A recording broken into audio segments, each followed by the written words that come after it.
All right, other games that affect this race. Newcastle to Chelsea 0, Danny. I mean, that was the game that I think we were all looking forward to. Two big clubs that really need it, playing very different ways. I was fascinated, as I know you would have been as well, looking at the lineup, how are they going to play.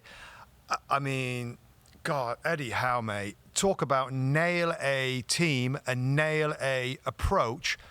And I thought it was going to be sit back and counter, but it kind of wasn't. It was like, no, we're going to push Dan Burn in, we're going to push Fabian Schär in onto those high midfield players to stop them getting out.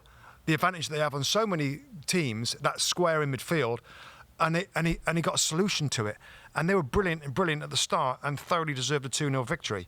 What did you think, Danny, to how this kind of started out? I felt the same way. You know, they took the game to Chelsea. I think Barnes and Gordon, you know, as the two number 10s, I thought was excellent. You've got ready-made wing backs, the way that they play.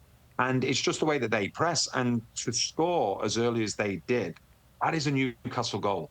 The pressing, Tonali, he's the one that starts it, and then everybody joins in with it. It was absolutely brilliant. Yeah. And one of the things I will say is that if you look at Newcastle throughout the last couple of years, they got really badly affected by the Champions League. It was great for them to be in it, but affected their league. Aston Villa this season. Yeah. And what you find is that Newcastle are a team that play with intensity. That's the way that they always play. Okay, at times they're going to have to dominate the ball, but they're all about the pressure and they're all about the energy, all about the intensity, and they do it so well. And the first goal was always going to be important today. If Newcastle got it, then that meant that Chelsea would become more desperate. The pair of us, I think we chatted about it on Monday as well. The reasoning for Chelsea not making that top 5, I think there's a naivety about this group, and I think we saw with the red card for which we'll talk to for Jackson. So, and I think that's going to be something that's going to be a huge issue for them. Do I think they're going to be there or thereabouts in the years to come? I do, because these players are gaining valuable experience. But I just think with Eddie Howe, I don't think he gets the credit that he deserves at time, because he never gets too high, never gets too low. He just keep things on an even keel on a continuous basis. But he's done, once again, another incredible job, and I think they're going to get Champions League football. Yeah, they're third place in the league table right now. Let's switch over to Chelsea a little bit, because that challenge, you know, I know in the studio, Tim Howard kind of made... It was interesting. Made an argument that he thought that Jackson was just getting ready for Botman to raise his arms, really, and sometimes you meet an elbow with an elbow. And I got the point. I still think that it was more of an aggressive nature.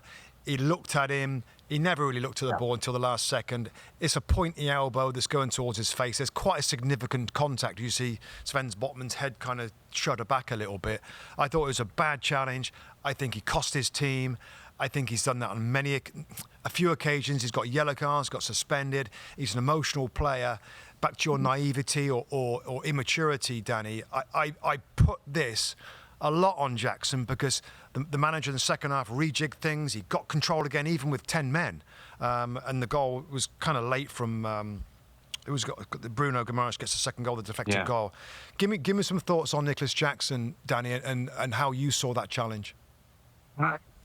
You watch it once, you watch it twice, you watch it multiple times, and I could have no case for the defence. I really couldn't, because from my side of things, the telltale sign is always the look. If a player hits a play, but at no point there's been a look to size the player up, then you can sort of give them, give them the benefit of the doubt. But in this situation, there might have been some accidental contact, but when you're looking, then it's deliberate contact. That's it. And that's what he does. And that's the one. More often than not, when you see a red card, the first thing that the referees are going to look for was there eye contact. Because if there's eye contact, then he knows what he's doing. If Jackson never, ever looked before he made the challenge, then you can give him the benefit of the doubt, because he doesn't know where he's swinging his elbow. But the simple fact of he had that look and then went for it.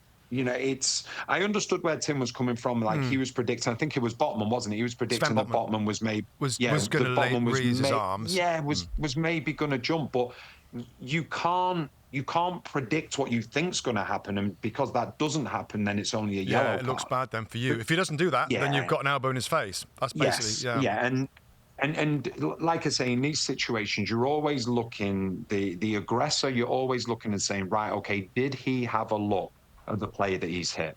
And in this scenario, he had a really good look at him and still continued. So, but that is part of the naivety. And as you quite rightly said, it's happened a few times with Jackson this season. Hi, I'm Rebecca Lowe, and as we head towards the end of an exciting Premier League season, make sure you like and subscribe on the NBC Sports YouTube channel for more content like this.